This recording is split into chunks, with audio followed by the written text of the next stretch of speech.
Yo diría que ahora mismo la atención primaria está en un estado crítico. ¿En toda España?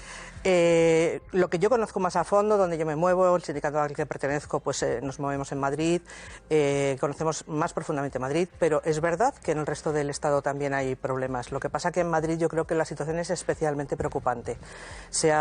Digamos, quizá confiando un poco en lo que comentaba Javier, ¿no? De confiados en que teníamos la mejor sanidad que había, quizás se ha ido dejando de hacer determinadas cosas que a lo largo de muchos años han ido gota a gota, llevándonos a un punto en el que casi estamos para no retorno. Pero un paciente crítico puede salir. Si hay voluntad, sale. Albert, que todos entendamos. En la atención primaria, básicamente, lo que está fallando son los recursos humanos. Y hay una explicación bastante sencilla. La atención hospitalaria se nutre mucho de aparataje médico, recursos tecnológicos, técnicas punteras, etcétera, etcétera. La herramienta real que tiene un médico de familia es el tiempo. El tiempo para escuchar, el tiempo para explorar, el tiempo para decidir un poco por dónde va a orientar el caso que tiene delante. Y sin ese tiempo no podemos trabajar, no somos expendedores de cosas. Cuando tenemos tantas vacantes que tenemos que asumir, no olvidemos que hay 1 millón más o menos de madrileños que están sin médico asignado, tenemos que asumir todo ese pool de personas que no tienen un médico asignado y que pasan a engrosar las agendas de los médicos que están en activo, el tiempo lógicamente se reduce. No es lo mismo ver 25 que ver 70. Lo que hay que hacer es fidelizarlo. Sí, un poquito, es decir, cuando vamos a algo finalista, es verdad que enfermería tiene un cuerpo de conocimiento y un perfil profesional del que los médicos además no podemos prescindir. Nosotros las necesitamos a ellas igual que ellas nos necesitan a nosotros. Lo que hay que hacer es fidelizar. Lo que no tiene sentido es que formemos unos residentes con lo que cuesta en dinero, en años, en esfuerzo, y cuando terminan se marchen a otros sitios, a otras comunidades, a Irlanda, a Suecia, a residencias, a la privada, porque no les estamos, ofertando algo medianamente digno. Ahora mismo en la Comunidad de Madrid las plazas que se les pueden ofertar a los médicos de familia que terminan son lo que se llaman las plazas de difícil cobertura. Es decir, plazas que no tienen ningún atractivo, son plazas con mal horario, también hay mucha ruralidad en la Comunidad de Madrid. Lo que pasa es que esas plazas hay que cubrirlas, entonces yo te pregunto, ¿qué es lo que os tendrían que dar a cambio de que se cubrieran esas plazas? Quiero decir, por ejemplo, también los maestros les toca irse a un pueblo a 30 kilómetros en medio de la sierra. Alguien tiene que ir a atender a esa población. Efectivamente, lo que pasa es que esto es la ley de la oferta y la demanda. Entonces, tengo pocos médicos, es una especialidad, la de medicina de familia, especialmente deficitaria, pues me tengo que esforzar. Nosotros desde el sindicato y desde el comité de huelga estamos intentando que se incentive de alguna manera esas tardes tan difíciles de ocupar, ¿no? Con dinero, por ejemplo. Con un sueldo mejor. Por ejemplo, con un incentivo económico durante un tiempo, con horarios deslizantes para que no sea siempre una tarde y el profesional pueda disponer de alguna mañana, entonces pueda hacer turnos, digamos, un poco cambiantes. Es decir, hay que modificar un poco el modelo que tenemos para que la gente se quiera quedar. No tiene sentido que un residente, con lo que ha costado formarle, se marche.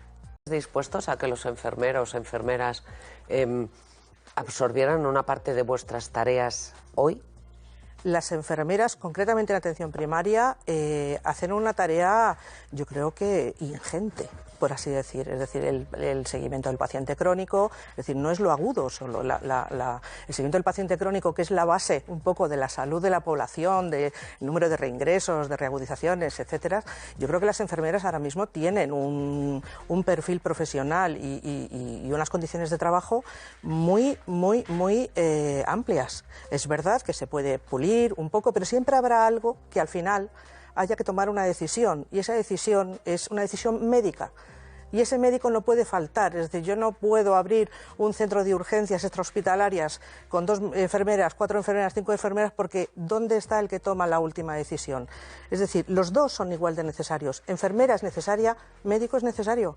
Yo, sin una enfermera que en un momento dado de una urgencia tremenda no me coja una vía que yo no la voy a coger y aquello va a ser un desastre, pues no soy nada. Entonces, creo que el debate no está entre enfermeras médicos, yo creo que por ahí no va la cosa. Es decir, lo que hay que hacer es dimensionar plantillas. Con los médicos y las enfermeras que necesita cada centro según la población a la que atiende y darles un salario más alto para que no se vayan a trabajar a otros sitios y quieran trabajar en la primaria. Motívales, sí, motívales. ¿Tenéis ciertas resistencias a eso o me equivoco? Para nosotros, por ejemplo, la telemedicina, ¿no? que salió con este asunto de las urgencias extrahospitalarias, para nosotros es una herramienta muy válida, pero en según qué contexto. Sobre todo porque ha habido mucha sobrecarga y no sé si hay picos de... si tenemos más pacientes después del COVID, aunque no sean de COVID. Puede que todavía tengamos más pacientes de lo que teníamos previamente. Claro, a eso es decir, ha habido como una especie de acostumbramiento, ¿no?, a demandar, ¿no? Eso es verdad. Lo que pasa es que la telemedicina jamás puede sustituir en un momento de urgencia a un profesional. Es decir, si yo como médico, por ejemplo, en un momento dado puedo conectar con un compañero mío experto, especialista en determinada cosa, y yo le manifiesto una duda, evidentemente para mí eso es una herramienta maravillosa. Lo que no puedo sustituir eso, pero auscultar, preguntar, lógicamente, ¿no? Es decir, yo creo que cada cosa en su contexto tiene un valor, el que le queramos dar, y puede ser infinito, ¿no? Pero bien utilizado, bien gestionado y sin equivocarnos, ¿no? Sin sustituir cosas. Vamos a piden en los centros de salud en la Comunidad de Madrid. ¿En el interior, en la consulta, lo hacéis, Isabel? En el interior, normalmente cuando se está atendiendo al paciente, no. El paciente pide muchas veces la hoja. Es decir, son los propios usuarios. Yo creo que este tema de los carteles es, digamos, desviar el foco.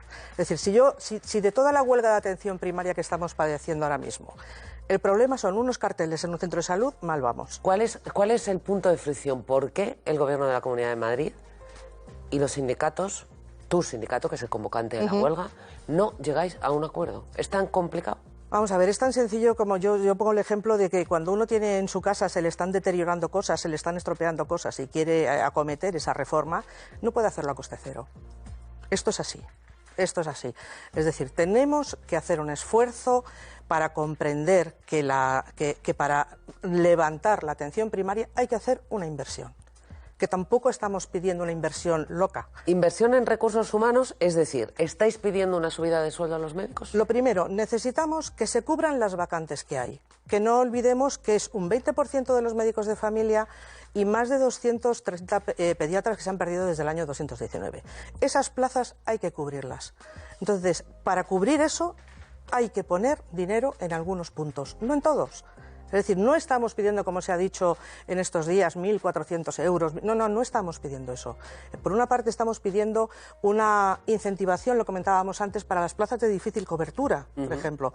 Estamos pidiendo que se cumplan unos acuerdos firmados por la Consejería en huelgas previas, que nunca se cumplieron, que se sustituyeron por un plan que nunca llegó realmente a ser igual que lo que se había firmado. Entonces, para que me quede claro, cúbrame usted todas las plazas vacantes, porque eso disminuirá la presión que tienen el resto de profesionales, y págueme un sobresueldo a los que tienen que cubrir 3 pueblos perdidos en medio de... Somos absolutamente conscientes de que las plazas no se van a cubrir inmediatamente porque no están los médicos disponibles. Lo que hay que empezar es a poner las bases para que las plazas que están vacantes ahora mismo sean atractivas. Para los médicos que terminan, para los médicos en fuga, que los hay.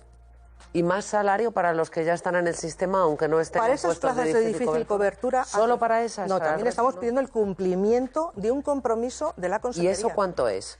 Eso porque no sabemos cuánto cobra inicialmente era poco más de 4... El sueldo de los médicos varía mucho. Era poco más de 400 euros lo que se firmó, nunca se cumplió. 400 euros adicionales al sueldo que tenéis, que es una base que no es especialmente alta. Nuestro sueldo base son 1.280 hay muchos complementos euros. Por guardias, por etcétera, etcétera. Es decir, el sueldo base es 1.000 y poco, pero el sueldo real es más alto que 1.000 y poco, ¿no? El sueldo real es más alto, dependiendo sobre todo si eres un residente que se acaba de incorporar, claro, o llevas, pues como llevo yo, 34 años de trabajo a tus espaldas. ¿Cobran, perciben...